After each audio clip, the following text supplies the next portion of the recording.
We look forward to a world founded upon four essential human freedoms.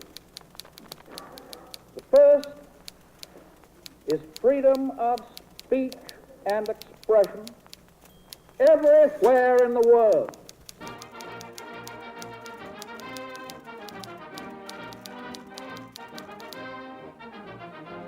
Greenbelt is unique because it was established as one of the green towns. There were 3 built. The planners believed that in some ways they were designing the future. This, as you know, was a big social experiment that really had not been tried before. And people very early realized they needed a newspaper. Several of the early families got together in my mom and dad's living room and decided to form a town paper. It was my dad, John Murray, who said it should be the Cooperator.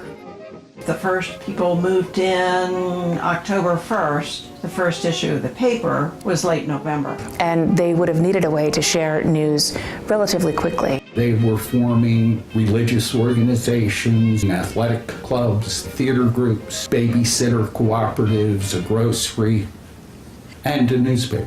Greenbelt had been written about quite a lot in national press and frequently made fun of or denigrated.